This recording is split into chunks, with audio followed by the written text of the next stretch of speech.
Hi there, I'm Jody Raymond. I'm the owner and managing consultant at People Matters LLC. I help businesses build great workplaces that engage people and drive better business results. And I'm here today to talk to you about 5 things you can discuss with your employees to help make them want to stay at your organization.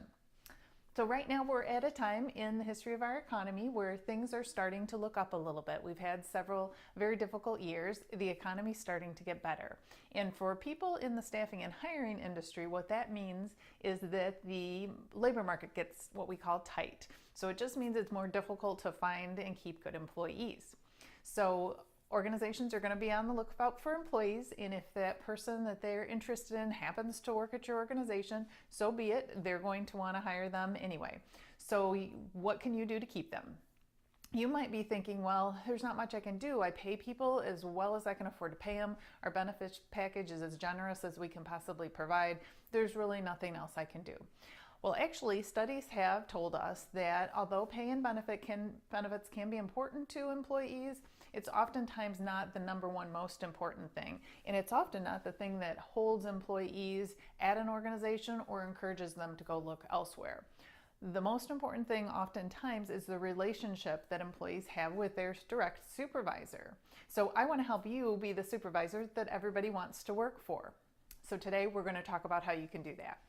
Having one-on-one conversations with employees behind closed doors is one of the best ways you can do that. It's of course great to have team meetings, and it's good to, say hello in the morning. Those things are wonderful. And also it's important to carve time out of our busy schedules to have one-on-one time with our employees and to just spend some time talking to them. So you might be wondering, okay, I'll carve out the time, but what exactly are we going to talk about? What conversations are we going to have that are going to make a difference for them? So I want to suggest 5 possible conversations for you to try. The first one is to tell the person specifically how they improve the workplace and how they add value to the organization, how they make things better for you, for the rest of the organization, their coworkers, for the customers that you serve. And be as specific as possible. So if it's somebody who works in customer service, it's talking specifically about what they do. Is it their smile? Is it their level of service? What is it that they do?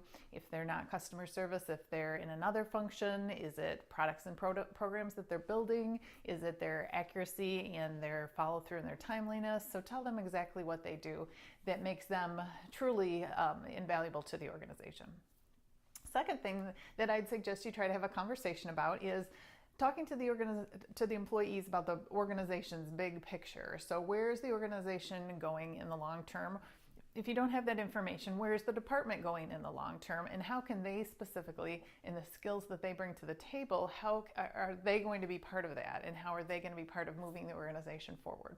A lot of the times as employees, we all get busy in the day-to-day things, the to-do lists that we have to do, and we don't think about how we're connected to the larger organization. And when we have leaders that can connect those dots for us, it's extremely powerful, and it just ties people more tightly to the organization, so they're going to be less likely to jump ship when there's an opportunity. So those are a couple great conversations to have. The third conversation starter would be to ask your employees a question, asking them about what projects, tasks, work are you not involved in now that you would like to be involved in, and see what they say. I think this one makes managers a little bit nervous sometimes because they're worried that they're going to ask to work on projects that they're not going to be able to let them work on. It also makes them nervous because they don't have time to have them go off of their regular duties and work on something else. But I'd encourage you to think about ways to make this happen and to really listen to what they're interested in and how you can make even part of that happen, because if they don't get it with you and your organization, they are going to look for the opportunity to go do that somewhere else.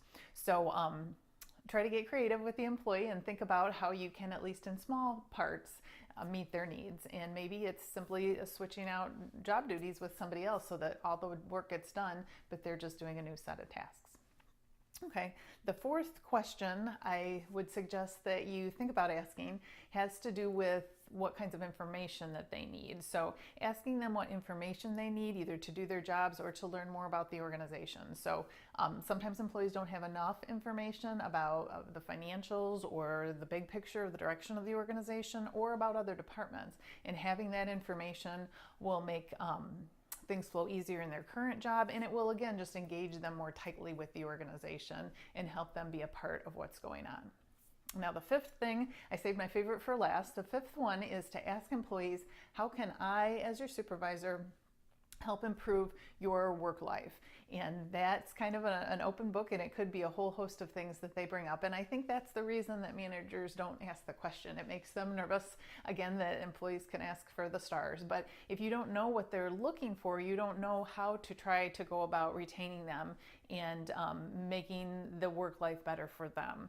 And oftentimes I find it's very simple things, and it's just that managers don't know what the employee's thinking.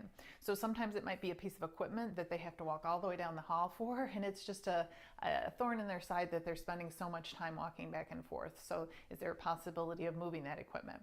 Could be basic supplies that they need. It could be information from another department that they need. Most of the time, that's the kind of things that I hear. It's not the things that managers are afraid of, like they're going to ask for a giant raise. But as long as the request is reasonable, or maybe you can't meet that request, but you can do something similar and start to move towards their kind of perfect workplace. So before I go, I want to give you just a couple tips for success when having these conversations. The first one would be, if you're making a statement, make sure that you're always very honest and very genuine. Either honesty about what's going on in the organization, if you can talk about it, if you're at privy to do that. If not, let them know that. Honesty about any particular thing that you're addressing with them. If you're giving them examples of their strengths, make sure that you're truly being honest, because people will see through anything that's not genuine and truthful. The second thing when you're asking questions would be to make sure that you're really listening. And the first part of that is to make sure your door's closed, the phone's turned off, not vibrating on the desk or anything, and give them your full attention. Then truly listen to what they have to say, and then take action. Again, if it's something reasonable, why not do it, and do it quickly?